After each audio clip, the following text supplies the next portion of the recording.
Hello, everyone, and welcome to another episode of Staring into the Abyss. I am your host, horror author James Hershey Jr., and with me, as always, my co-host, old boy James Ash. How you doing, brother?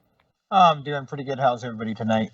We have got a doozy of a show tonight.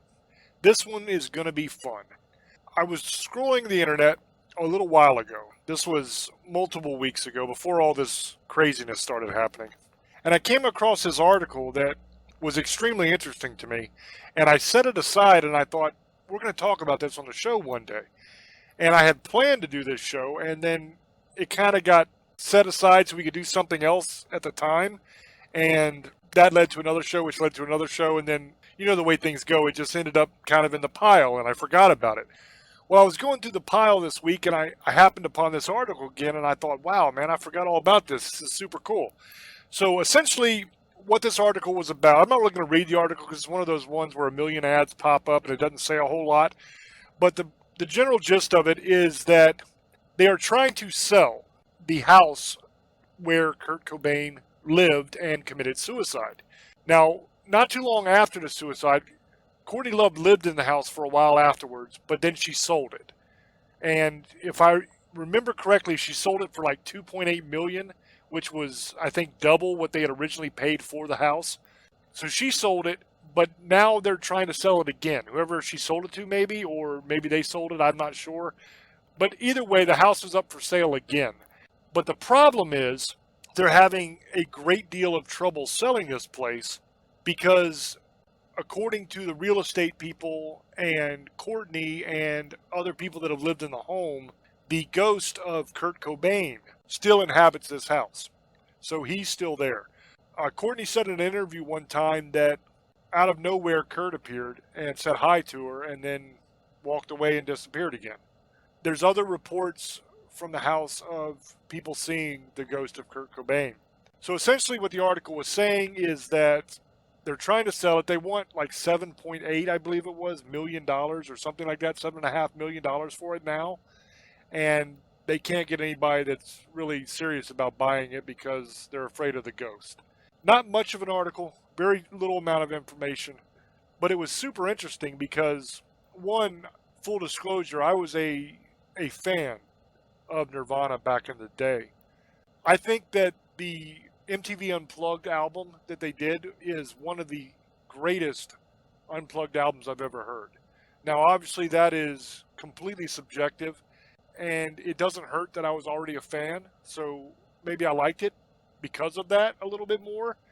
But that album was a lot different than their normal music. Their normal music was real heavy grunge, screaming and hollering, and this was a acoustic album that he really actually got to sing in and play, and it wasn't just a bunch of loud noise. So I really enjoyed it. There's that celebrity aspect to it that makes it interesting. There's that one of my favorite musicians things that kind of makes it interesting. And then also the fact that before this article, I'd never really heard much about that before. And the idea that he's still hanging around kind of intrigued me. So I started thinking, okay, is this something that's likely to be true? Could the ghost of Kurt Cobain still inhabit that home? So I started thinking in my mind, okay, well, what makes a ghost stick around someplace? Usually it's because of a violent or traumatic death or because they have unfinished business. Well, the death of Kurt Cobain would qualify. For those that don't know how Kurt Cobain died, according to the police, he killed himself with a shotgun in the house. He was a drug addict. He had bipolar. He was going through a lot of depression. There was an incident in Rome where he had Valium in his system and another downer drug and supposedly had a massive overdose in Rome and ended up in rehab because of it right before the suicide. And he left the rehab and came back home and ended up killing himself. But there's a lot of speculation to whether or not his death was actually a suicide. And some of the things are kind of really interesting and kind of really make you think. Now, the main guy here is a guy named Tom Grant. Now, Tom Grant was a private detective that was hired by Courtney Love after Kurt Cobain had disappeared from that rehab, the one that he went to after the suicide attempt in Rome. So she hires this guy to try to find Kurt because he had disappeared. Nobody knew where he was. Courtney was not home at the time. She was off somewhere either on tour, recording an album, or something like that. I don't recall what she was doing, but she was somewhere else. So this guy, Tom Grant, is trying to find Kurt. He goes to the house. He looks around. He doesn't see him. He leaves, and then he gets in touch with Courtney and says, he's not there. I couldn't find him. And Courtney asked him about the shotgun. She says that Kurt had a shotgun that he had bought, and she wanted to know if it was still in the closet, I believe, where he left it. So she wanted Tom Grant to go back to the house to see if he could find the shotgun. So he goes back to the house, and he doesn't see the shotgun either. They go and they check out this guest house that they had missed prior when they were there before, and they look through the window, and that's where they see Kurt laying, and they call the police and all that kind of stuff. But there are several reasons why this guy, Tom Grant, does not believe that Kurt Cobain killed himself. He thinks that he was actually murdered. The first thing that he thinks is that there's no way that Kurt could have shot himself with that shotgun because of the amount of heroin that he had injected. According to a couple different newspapers, the Seattle Post-Intelligencer and some other newspaper, I don't remember the name of the other one, they were saying that Kurt had Valium in his system and that he had like 1.52 or 1.58, one of those two numbers, milliliters of heroin in his bloodstream. And according to them, that was 3 times the amount of heroin that it would take to kill you. And if you had injected yourself with that amount of heroin, it would only be seconds before you were incapacitated. And that there was absolutely no way that Kurt injected himself with that much heroin and then picked up the shotgun and lined it up correctly and everything and managed to shoot himself. Supposedly, according to him, it was impossible. Now, the only problem I have with that idea, and I'm not saying he's wrong, okay? I'm not an expert in drugs, so I'm not saying that he's right. I'm not saying he's wrong. But one thing that I do know is that over time, heavy drug users build up a tolerance.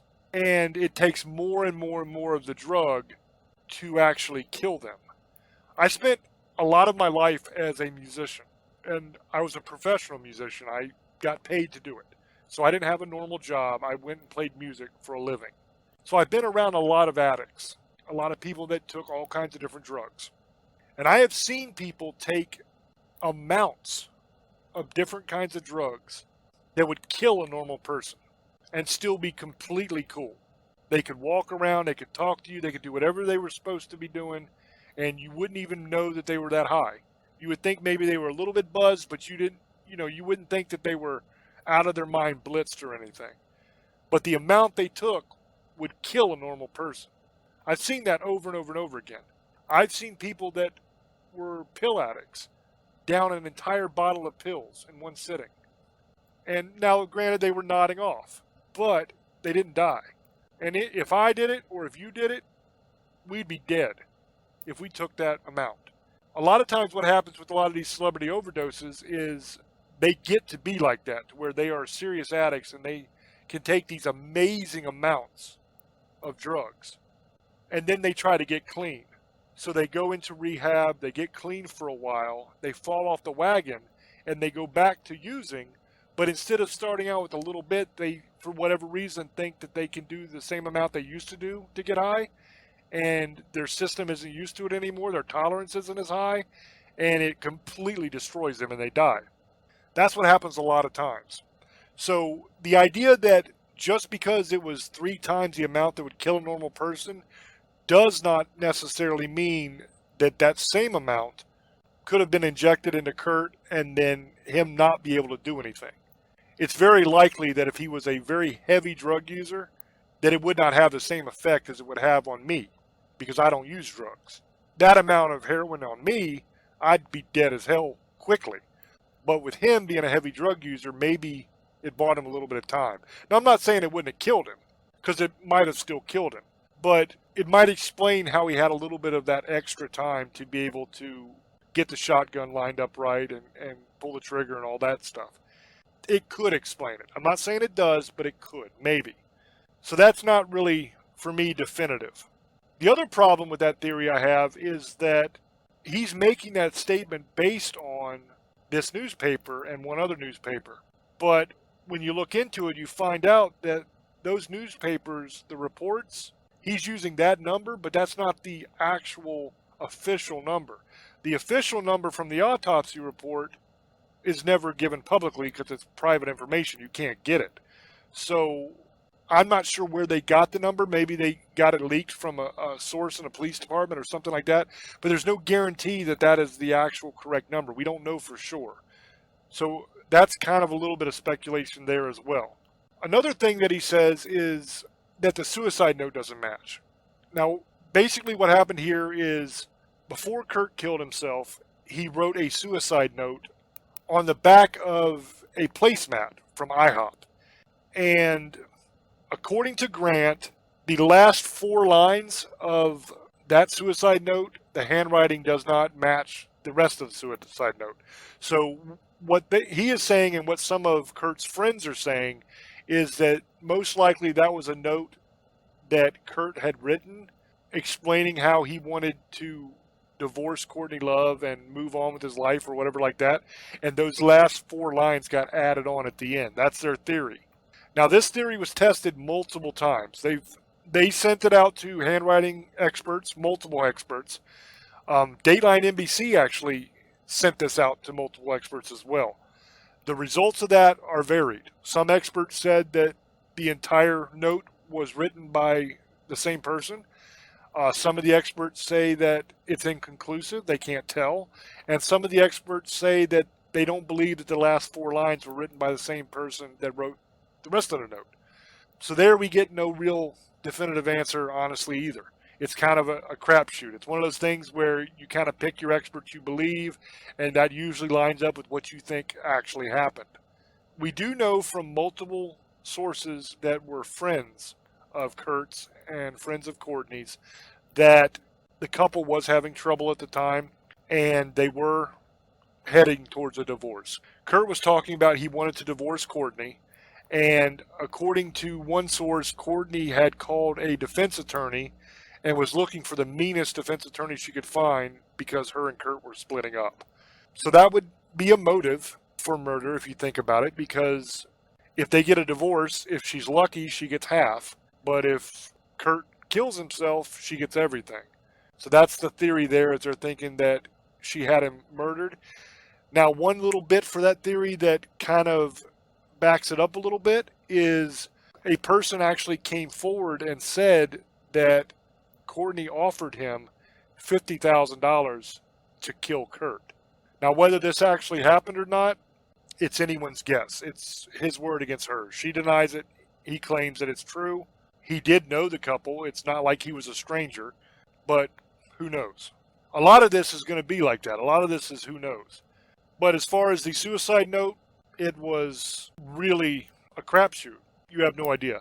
Now, the last little bit here that I thought was extremely interesting has to do with the shotgun itself. Now, if you look at the photographs from the scene, you will see that the shotgun shell that was ejected was actually on a coat on the right side of the photo. Okay, so it was just past Kurt Cobain's left arm. So it was to the left side of his body. So what that means is that for that casing to have been ejected and landed to the left side of his body like that, the shotgun would have had to have been turned 180 degrees from the way that it was found laying on his chest. So in other words, when he's got the shotgun laying on his chest and he's holding it and he shoots it, in order for the shell to be on the left side of his body instead of the right, he had to be holding it upside down. But it wasn't found that way. It was found the exact opposite. So the way it was found, the casing should have shot to the right, but instead the casing was laying to the left. So that makes them think that somebody shot him and then laid down the shotgun to make it look like he shot himself. That's the theory. Now there's multiple different views on that, on whether that is true or not. Somebody that worked for the police department said that the shell casing would have been ejected in the direction that it was found. So it would have went that way, and that the shotgun actually spun after it was fired because Kurt was holding the barrel. So that their theory there is that he had it lined up, he pulled the trigger, and it spun 180 degrees because he was holding on to the barrel. Now, is that possible? I guess it's possible, maybe, but there's a couple problems with that. First of all, that shell casing is going to be ejected very quickly. It's a question of, will the casing eject before the weapon is able to spin 180 degrees? Will the spin happen first, or will the shell eject first? That's the first question. The second obstacle here that you have to overcome is he's holding the shotgun. Yes, he may have the barrel in one hand, but one hand had to be down there to pull the trigger. So that means he had a thumb, most likely a thumb, in the trigger guard to depress that trigger so that the weapon would fire. Now, with your hand in that position, that weapon is not going to spin, because what's going to happen is as it starts to spin, it's going to catch on the thumb. And yes, the force of it might break the thumb, but it's not going to allow the weapon to turn completely over, because it would have to break the thumb and the wrist unless the hand was forced away from it with the recoil.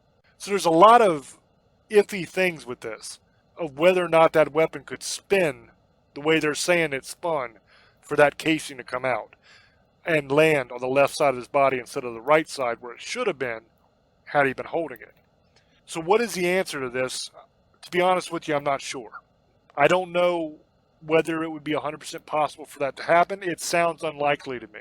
Of all the different evidence that they're coming up with to say that it was not a suicide, this little piece here is by far, for me, the most damning piece of evidence. This is the part that really makes me go, wait a minute. How is that possible? Something is fishy here.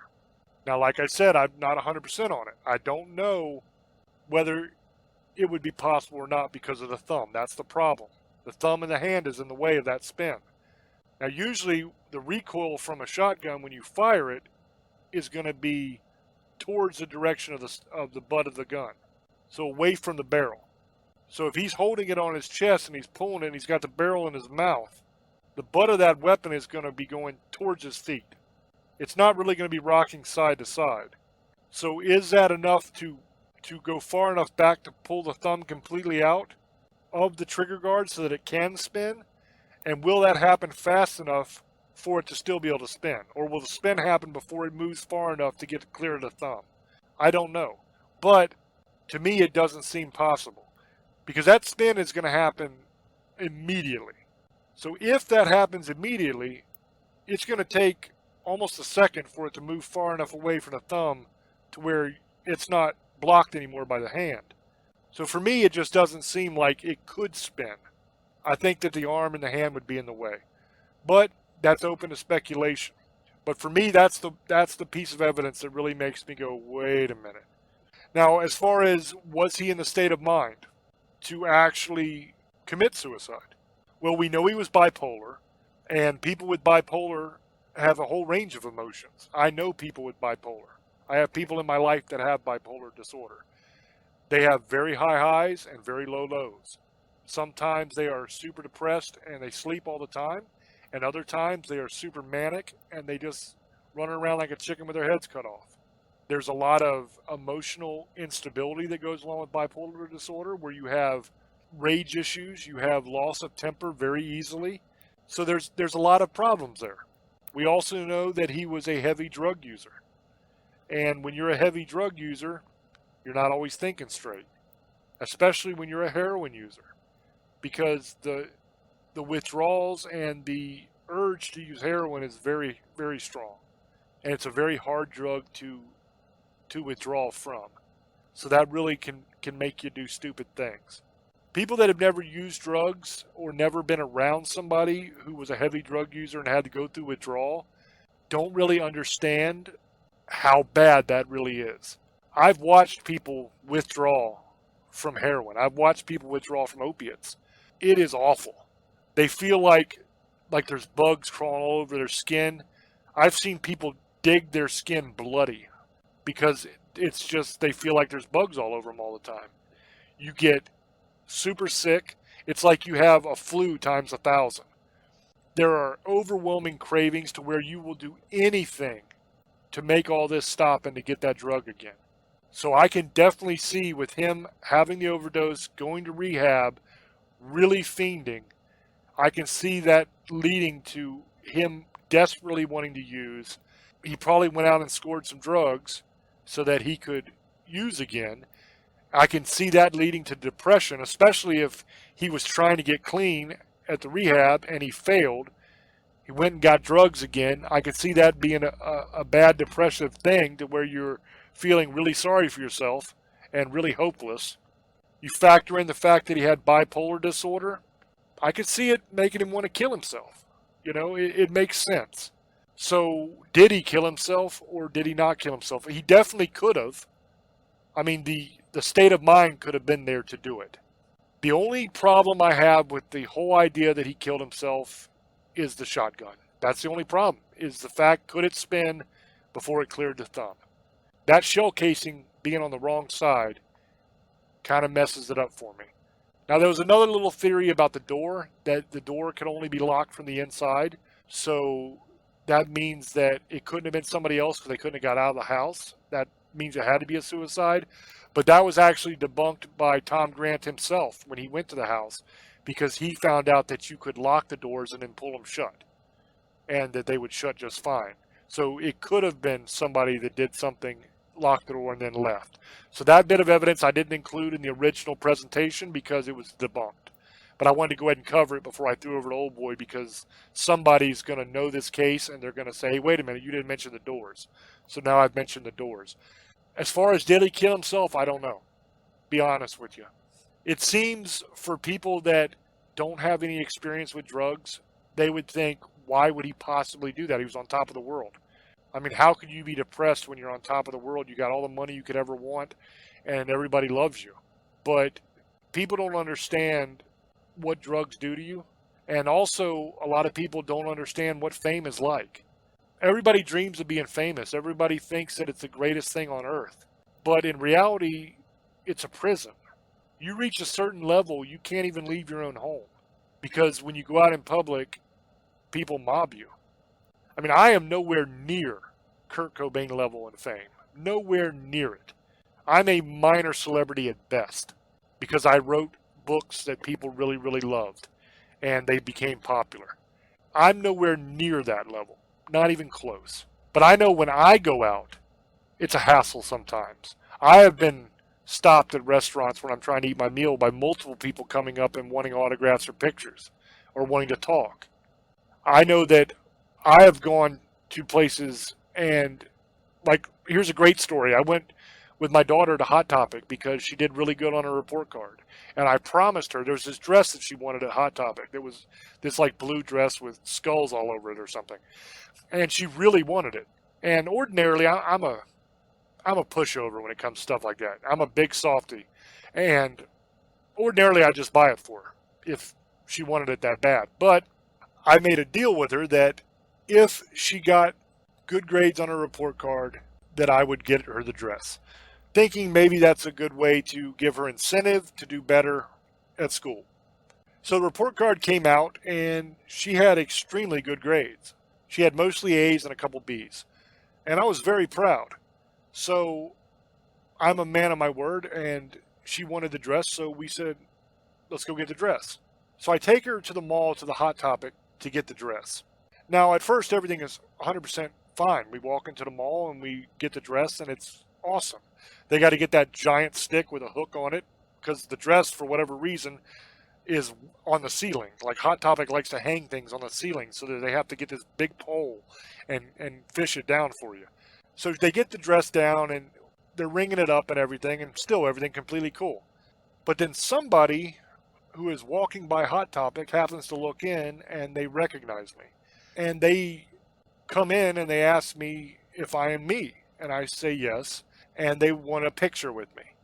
So cool, no problem. I'm very cool like that. I sign anything that they ask me to sign. I always take pictures. I'm 100% cool with that. No problem. Because if it wasn't for those people loving my work, I wouldn't make the living I make. I wouldn't be able to have the life I have. So I'm very appreciative of the people that like my work, and I always try to go out of my way to talk to them and sign and take pictures, whatever they want to do. So I stopped to take the picture with these two people. And the act of taking the picture and then signing for them, a lot of other people that were standing around the store noticed that this was going on, and they thought, hey, wait a minute. This guy is obviously somebody important. He must be famous because he's signing autographs and taking pictures. So then they decided they wanted autographs and pictures. So they came over for autographs and pictures. Now, I'm not even sure that they knew who the hell I was. They just figured I was somebody famous because I was signing and taking pictures. So I signed for them and I took pictures with them, which led to more people. Next thing you know, I can't get out of Hot Topic. I'm stuck. I'm standing there at the counter with my daughter in this dress she wanted, and I've got a mob of people in front of me, and I cannot get out of the store. And I'm signing and I'm taking pictures and all this. And the manager comes out of Hot Topic from the back because he hears what's going on. And now they want me to pose with the employees at Hot Topic to take pictures to put up on the Hot Topic website. So I do that. Now my daughter thinks that's the coolest damn thing in the world because Hot Topic at the time, her number one favorite store in the world. And she was extremely stoked that she was on the front page of Hot Topic because she wanted to be in a picture with me for Hot Topic. So, she got to take the picture with me. And so all her friends got to see her on the front page of the Hot Topic website. So she was a little minor celebrity because of it. She really dug that. But it took literally a couple hours to get out of that store and to get home. Now, I was supposed to take her to the mall, buy the dress, and come back home because my wife was getting dinner ready. But the problem is I did not quickly go and come back. It took several hours. And then I had to go home and try to explain to my wife what had happened.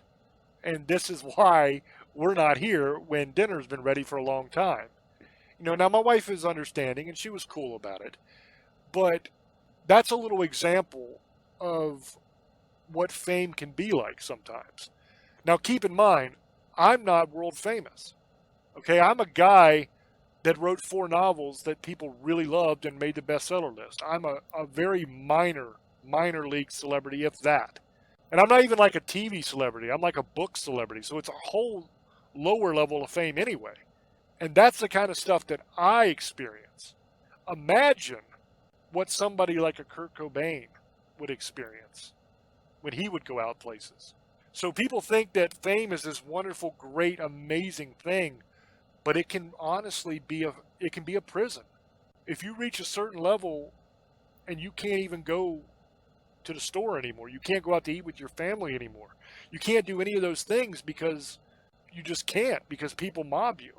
And it's okay in a way if you're by yourself, because as I said, I greatly appreciate people that are fans of mine, that love my books or love my shows or whatever, and they want to come up and talk and they want a picture, they want an autograph. I love that stuff. I don't really love the attention so much myself, but I love being able to talk to them and be able to make them happy. So it's all good. But when you're out with your family, it's a whole different story, because sometimes people get a little aggressive and they don't want to wait. If there's multiple people, they don't want to wait. And sometimes they get a little too familiar. And that becomes a problem when you have a child with you or your wife with you.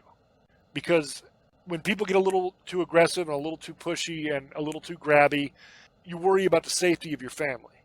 So I can imagine what somebody like Kurt Cobain had to go through. That was the basic point of that story, is to give you an illustration of how bad it could really be for him. Because he's light years above what I will ever be as far as fame. So the level of craziness he must have experienced every time he left the house was mind-blowing. So when you think, well, he wouldn't have killed himself, he was on top of the world, man, he was world famous, that's not always a good thing. So that leads me to believe maybe he could. Did he? Once again, I don't know. I doubt the suicide verdict because of the shotgun. But I can see maybe if it wasn't for that, I would say he did kill himself because everything else would fit. But my verdict on it is, honestly, I don't know. The shotgun thing has got me. Now, let me know down in the comments if you're some ballistic expert that can tell me I'm wrong. Because I'm not claiming I'm 100% right on this one. Because I don't know. But that just seems fishy to me. So my verdict is I'm not sure. And it's kind of a disappointing verdict, but it's a very interesting case, and I really wanted to go through it. So I'm going to throw over to Old Boy and get his opinions on it and see what he has to say. The house being haunted, I think it might be true because there was a suicide there. Well, I have my opinions on this. I've always had my opinions on this. I'm glad we're doing this because Kurt Cobain was one of my favorite singers. I've always liked Nirvana. Really sad tragedy that did happen. Here's the thing. Either he was murdered or he killed himself. Well, when something happens like that, especially he was murdered, his soul's there. And if he killed himself, it could be there too. I do believe there's a ghost.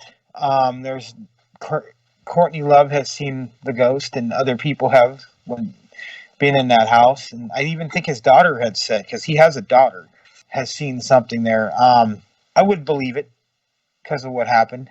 We don't know if it was murder or he killed himself, and I'll get into that in a minute. I can imagine she probably saw it. I have my opinions on Courtney Love anyway, and we'll get in that in a minute too. So what I'm going to say is I would not doubt that they have seen Kurt Cobain ghost there or essence there because of what happened, because it was a tragedy. He was either, when things bad happen, they could be just staying there forever. I don't think the ghost is bad. I don't think Kurt Cobain's a bad entity and never was. I just think it might be he's there and he visits everyone. I don't think Kurt's ghost is a bad entity or a demon or anything. I just think that it's sad because he lived a sad life. A lot of people think, just like James was saying, that, oh, you're rich, you're so amazing. You know, you got money, you don't care, you shouldn't be sad. A lot of these singers like Nirvana, Soundgarden, who else? Alice in Chains, the singer from Stone Temple Pilots. A lot of these singers from these bands are dead. They drug overdose, killed themselves, murdered, and hanged themselves. And that's because drug addiction, like James was saying, they get into a lot of drugs. Kurt Cobain was into a lot of drugs. Lane Staley was in a lot of drugs. Alice in Chains. Who else? Trying to think. Chris Cornell. He was into drugs at one time. Who's the other guy from Stone Temple Pilots? Scott Weiland, I think that's how they say his name. Drugs, overdose. Singer Sublime. All those singers at that time, something bad, they died of an overdose. Or drugs, or they killed themselves. Except the guy from Pearl Jam, Eddie Vedder, still lived. Eddie Vedder is still alive. But they all had drug issues. And some of them they would get back, and even Chris Cornell, I think that when he wasn't making them, a lot of these guys ain't making the money they used to have either. When you can buy whatever you want, and then you go from the guy from Stone Temple Pilots, the same thing. He was paying off all the debt he had and he was still playing in bands after 20 years, and he didn't have the money he had. He said he lost $10-15 million. So he pretty much was hating his life. And I know he had problems with his first wife. He never really got over that. And, look what happened. So Kurt Cobain was a very sad person. If you listen to his songs, it talked about that. In a lot of his songs, how sad he was of a person. He was a very quiet, wasn't an ugly man. He was a very nice guy, to what I heard. Had a lot of issues with authority. Nirvana, if you listen to their music, a lot of it is. But he was just a different person. Kind of like he was talking about the Doors. Jim Morrison, 27. Kurt Cobain was 27. I think Jimi Hendrix was 27. The three 27s, they all died at that age. That's another weird thing about that. Is it a coincidence? Because I know it's not getting off the ghost thing, but now, there's a coincidence there too. But getting back to what I'm saying is Kurt Cobain was a very sad person. He had money, but he never really wanted it. A lot of these singers, they just don't know how to handle fame. Like James is saying, he's got a little bit about. So do I, to a point, because since I've been doing the show and stuff like that, I have people asking me stuff, not like James does, but people ask me for stuff. Oh, can you bother or call me about this? And when they find out I am somebody to a point, they ask me for something and they want an autograph. I know how that goes. I could just imagine what Kurt Cobain went through and all these other guys, because they were just huge at that time, especially him. He's one of the greatest of all time, now they're saying. And he just couldn't handle it. I know they're making a movie, too, about all this. But, see, Courtney Love is a whole different story, and I'm going to get into this. Courtney Love has always wanted to be famous. I even heard this forever. And she ended up making Hole. I think she started doing it, and then he died, and then she got popular. She always, and Dave Grohl, they kind of are cool now, but his drummer, the guy from Foo Fighters, and the bassist always thought she did something to him. And there is a lot of people who think she did this. And because she just couldn't handle that. They were going to get divorced. He was always more famous than her. She always wanted to be in famous. She was in other movies, too, before this. But she's always wanted to be famous. They said she was obsessed with it. And she was a drug addict, too. And I think even her daughter, like, she was trying to get money from her daughter, because her daughter was left the money, and she was trying to get it. Because she's broke, I think, or got into a lot of financial debt because of drugs.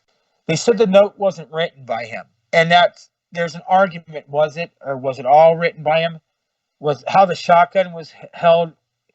They said it moved. He wouldn't have been able to do it because he was so drugged out. Did she have somebody kill him, or did she do it?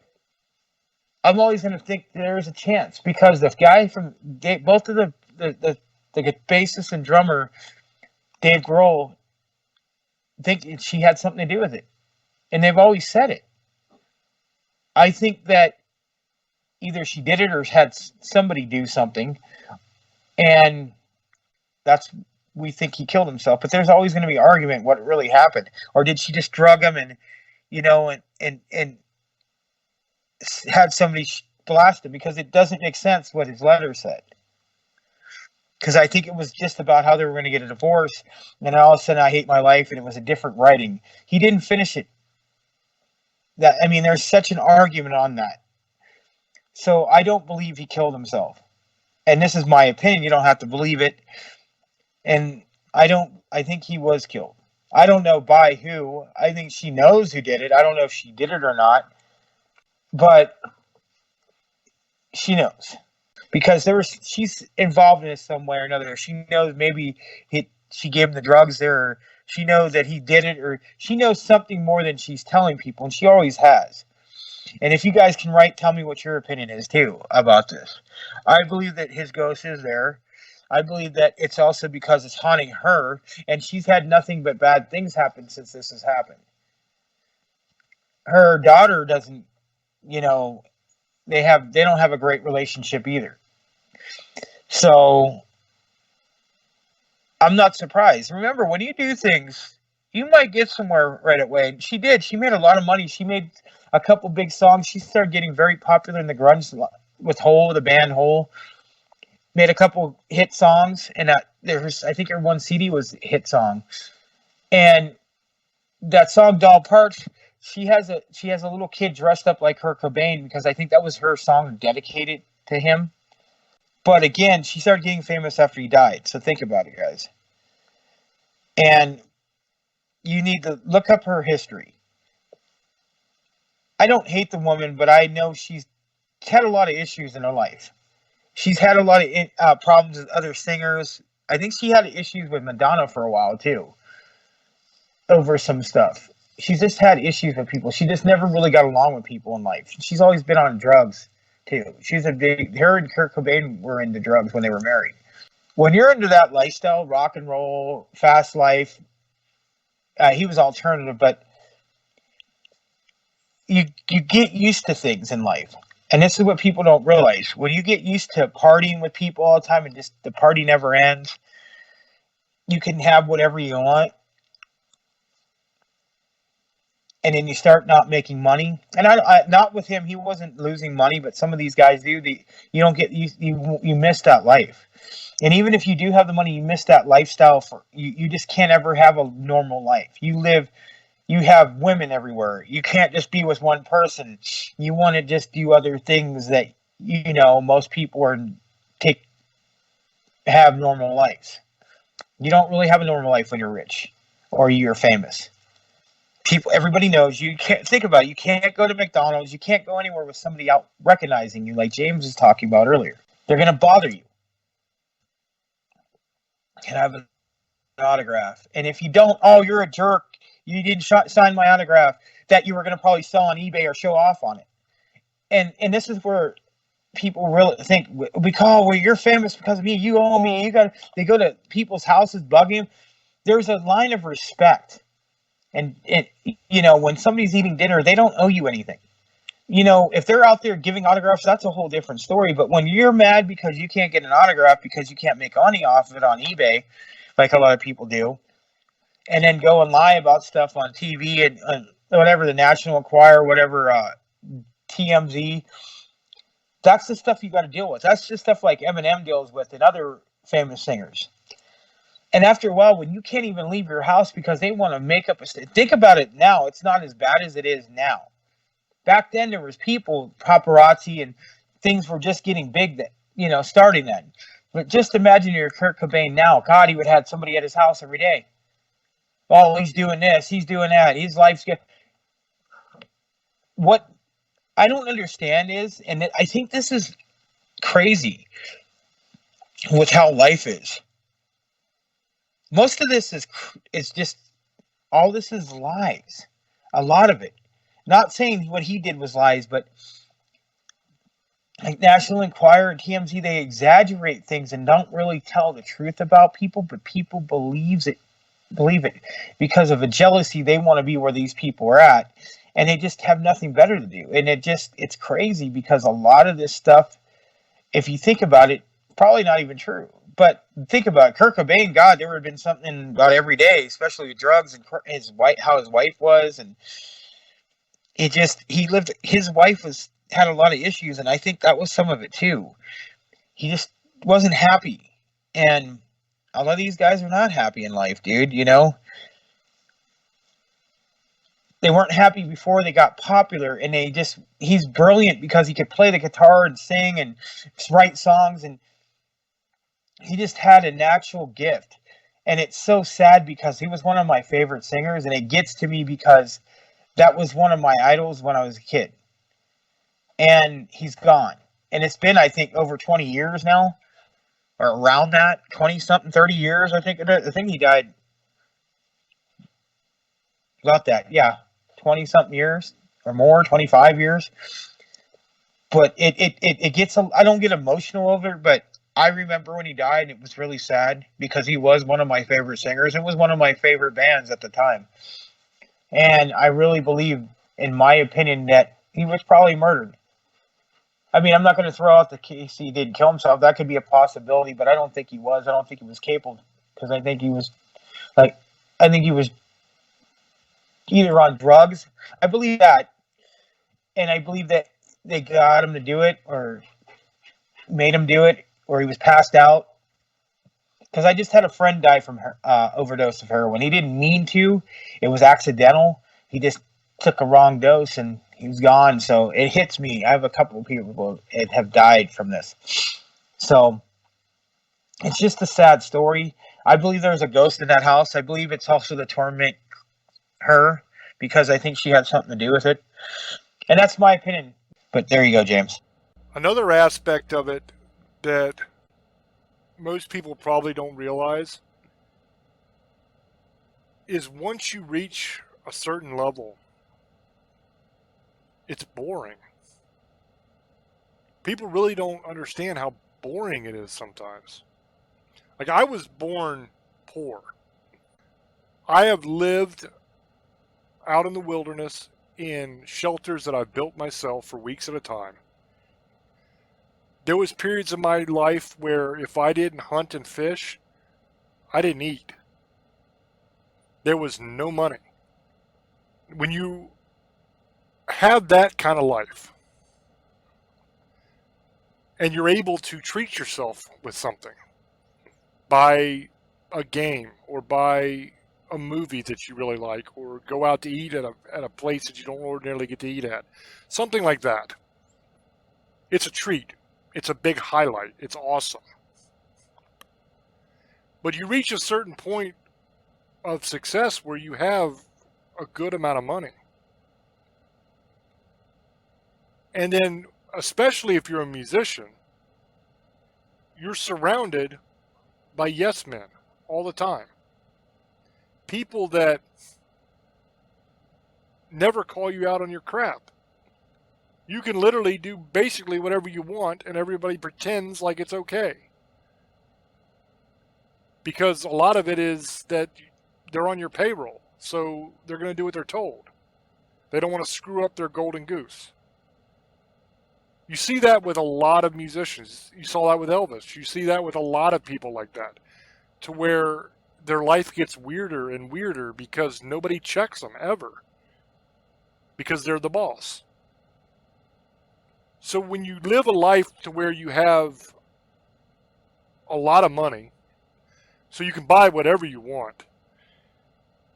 So all of a sudden when you buy a new TV, or you buy a new video game, or you buy a new car or a new house or whatever, it's not a big deal anymore. It's not like it is for a normal person who works a normal job, who has to save for that, and they get a boat or something and they're like, oh my God, I got this new bass boat. It's the greatest thing ever. It took me years to save up, but now I can go out on the lake and fish. For somebody with money, that's not a big deal. I mean, it's literally the same as you going and buying a soda at 7-Eleven. Once you get to a certain point, none of those things hold any excitement for you anymore, because you can literally buy whatever the hell you want. So it gets boring after a while. I mean, yeah, at first you buy a lot of crap and you're really stoked, but it really quickly loses that luster, and you feel empty. It's boring. You don't get that excitement from it anymore. Then you add to that the fact that you can have any woman you want, pretty much at any time, multiple women at any time you want.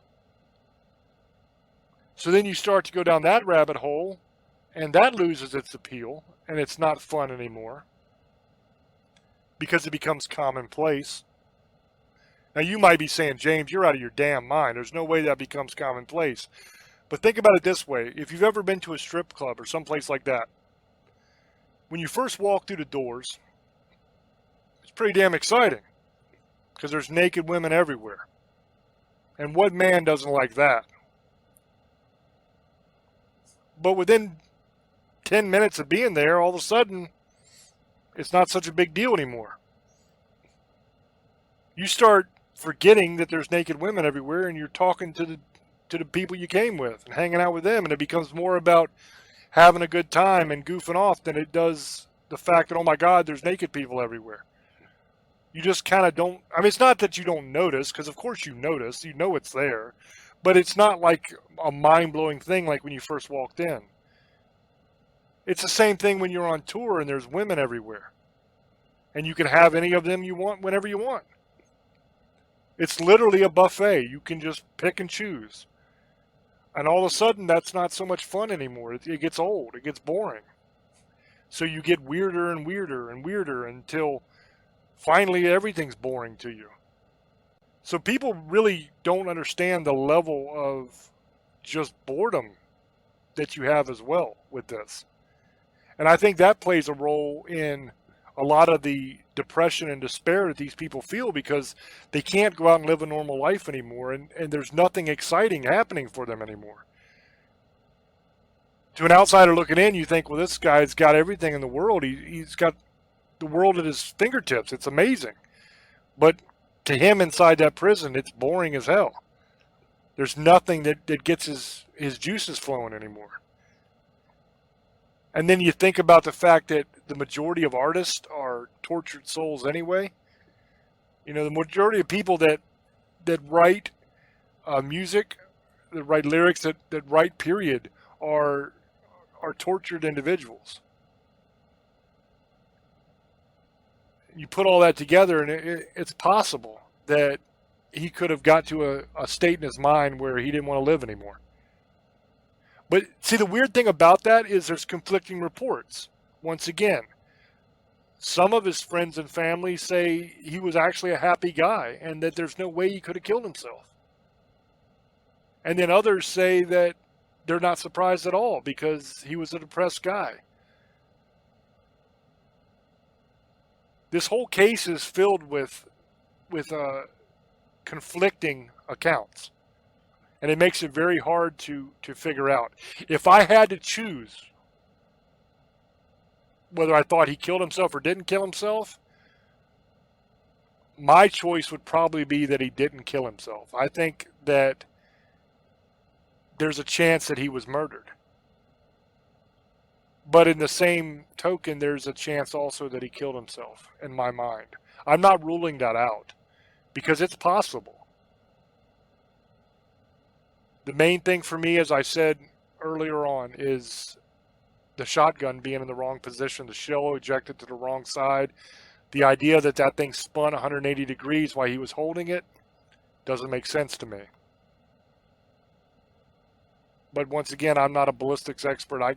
I'm not a forensic expert that can tell you what happens when you fire a weapon and you die. So you're not gripping it. I don't know. It's very interesting. Let me know down in the comments what your opinion is of this case.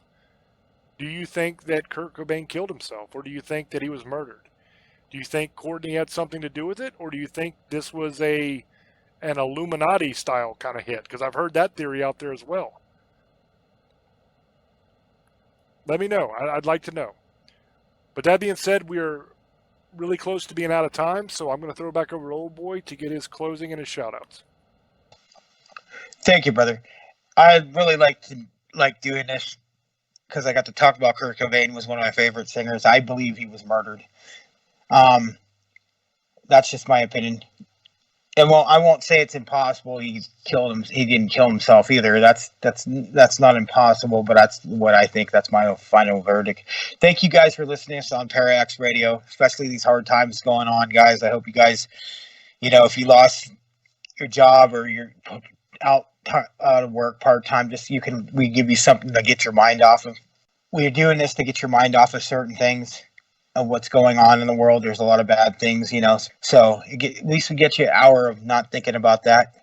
If there's something going on with your family, or you can get your mind off of the world for an hour. That's what we're trying to do. So thank you guys on Parax Radio. You guys want to listen to our old shows, check us out on James Hershey's YouTube page. You can listen to this show probably in the next couple days on that. So it'll be on there, or it'll be on Parax on Sunday night, 9 Pacific, 12 Eastern, technically Monday morning. So I hope you guys enjoyed the show. You guys want any merchandise, he'll tell you where to go. Shirts, cups, all the good stuff. So I hope everybody has a good night. Misfits, sugar ladies, monster hunters, and demon lovers, I love you. Have a great night. I love you. Blessed be. And hope everybody's safe. The YouTube channel is youtube.com/James Hershey Jr. That's where you'll find all the episodes of Staring. That's where you'll find all the episodes of the TV show Tales we do. You'll also find different paranormal videos and stuff we've done. It's a cool channel, hundreds of videos, completely free. Please go and subscribe to the channel and enjoy the videos. The merchandise store is teespring.com/stores/staring into the abyss. That's teespring.com/stores with an S on the end /staring into the abyss. That's where all the merch is. There's t-shirts, sweatshirts, posters, pillows, coffee mugs, etc. Tons of stuff. You have the Staring logo, and you also have a bunch of other Staring shirts that we've done, different horror designs, all kinds of cool stuff. If you're into merch, that's where you can find it. Thanks again for listening. I hope that you are all staying safe through all this, and I also hope that you're staying calm. We greatly appreciate you spending this hour with us. Until we speak to you again, love many, trust few, and do harm to none. God loves you, and so do we. Bye bye.